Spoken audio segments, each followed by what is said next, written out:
Hey, everybody. Hope you're all right. Hope you're all healthy and safe somewhere.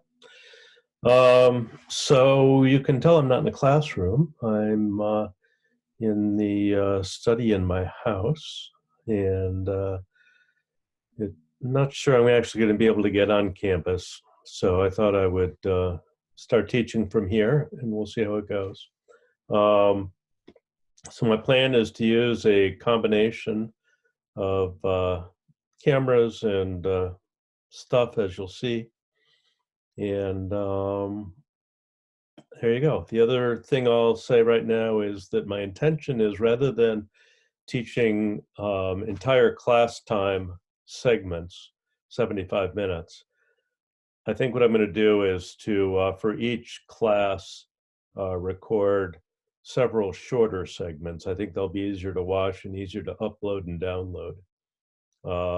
So this will be the first one, and this is the beginning of chapter 8 on perfect competition. And so what I want to do is to start by talking about the different types of markets. We're going to talk about competitive markets, but I want to put competitive markets in context. And so in my mind, I always think about competitive markets being on one end of a spectrum and pure monopoly being on the other end. And in between, there are a couple of other different types of markets. And so let me take you to a little PowerPoint that I actually stole from somebody and have edited a little bit. Um, and let's see if I can remember how to do this. So I'll do this here. And okay. So the types of market structures that we'll think about will be competition on one end, and and monopoly on the other. And closer to the monopoly end is oligopoly, and closer to the competition end is monopolistic competition. And so I always think that there's good news and bad news in this picture. The good news is that um, that monopoly and perfect competition we understand really well. That's the good news. We can describe them very well. We can predict how they work very clearly. The bad news is they don't exist in the real world very often. Most markets are in between, somewhere around the oligopoly or monopolistic competition type of structures. And those are a little bit messier. But let's just define each type before we go forward, trying to understand how they work. So in a competitive firm, there are very many buyers as well as sellers. And in monopoly, there's only one seller of a good. That's what makes it a monopoly. In oligopoly, we expect there to be a few sellers. In a monopolistic competition, likely to be more than in oligopoly, probably not as many as in perfect competition. In a perfectly competitive market, firms can enter and exit the market easily. The entry is completely unrestricted. There's no regulations in place by the government. There's not huge requirements in terms of being able to set up a market, in terms of having the cash to set up a market, or a firm rather. In monopoly, a monopoly maintains its monopoly by being able to block entry of new firms. That's what makes it a monopoly. Oligopoly is very difficult to enter, and so we'll say that entry is quite restricted. In monopolistic competition, the marketplace is open, but it can be difficult to get in. Let's talk about examples of what we're talking about here. So competition, like I said, there's no real good examples of purely competitive markets.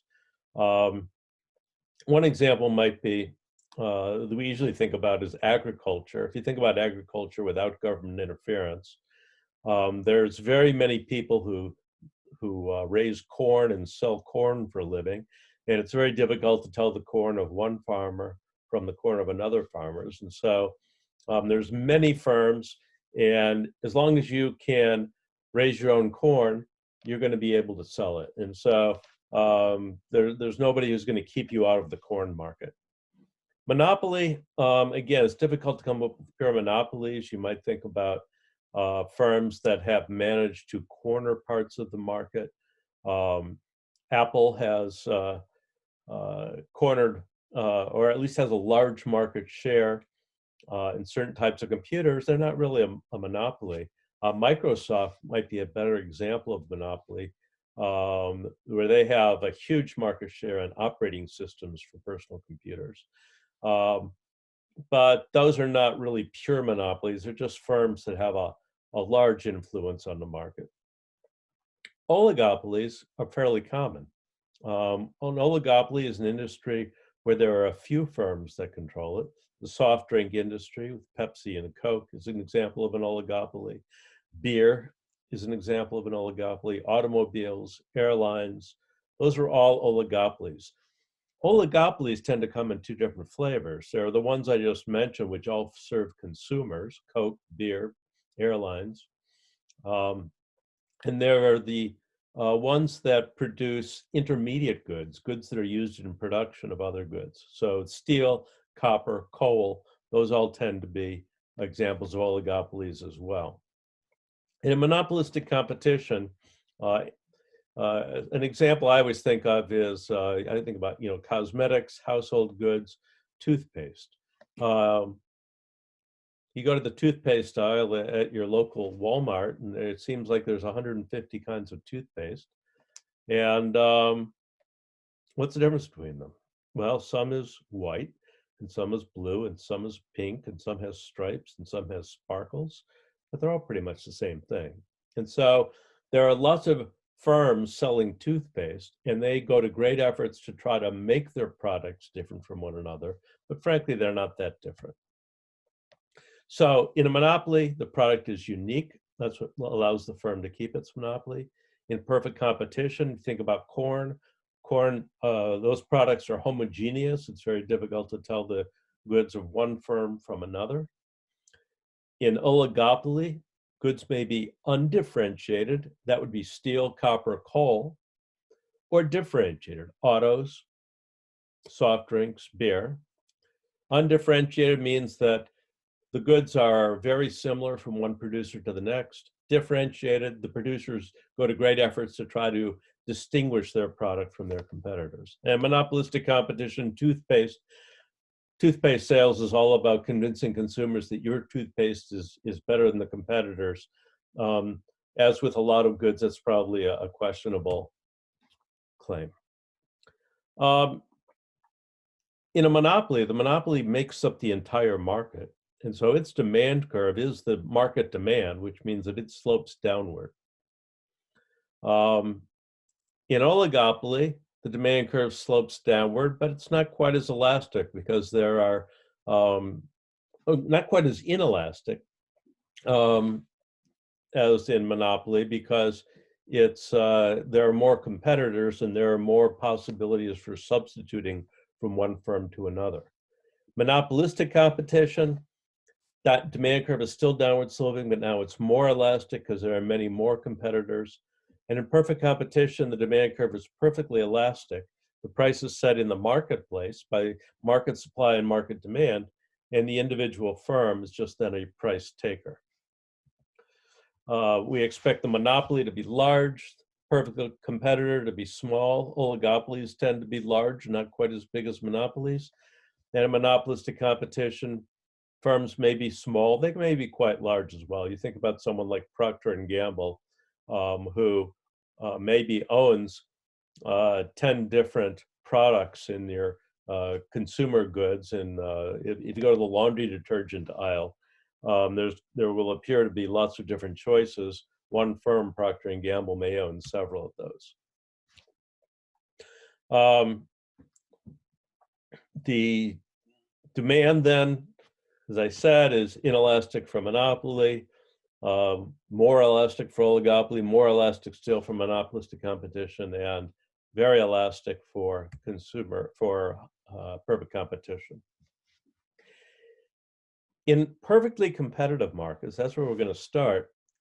The typical firm only earns a normal profit. That is, it earns zero economic profit in long-run equilibrium. In a monopoly, a firm can be very profitable in both the short and the long run. And so given a choice, most people would prefer to have monopolies rather than be competitors, because competitors fight very hard for not very great gains. Oligopoly is going to be profitable, less profitable than monopoly. Monopolistic competition likely to be some profitability in the short run, difficult to earn a profit in the long run. And so you can see that as we move from monopoly toward perfect competition, there are certain things that we observe, that the firms, the nature of the goods changes, the shape of the demand curve changes, and the ability to be profitable changes. In a perfectly competitive market, the firm has no control over the price. It's a price taker. In monopoly, the firm, this says, has total control. There's a little bit of a limit to that because, it's true that the monopolists can set their price infinitely high, but they still have to be able to sell the good. They can't force consumers to buy it. And so when they choose a price, they need to choose a price that is going to appeal to consumers so that they can, in fact, be profitable. So they are constrained somewhat by the nature of the market. Oligopolies are likely to have quite a bit of control over price, but we'll talk about that. In monopolistic competition, there's perhaps some control. So that's an overview of the different market types. We're going to start on the far right end of this picture, talking about competitive markets. And as we go forward, we'll then think about monopolies, and we'll think about, particularly about oligopolies, different versions, different models of oligopoly. So I'm going to stop there, and I'll come back and we'll talk about the nature of perfectly competitive firms and markets. If I can figure out how to stop.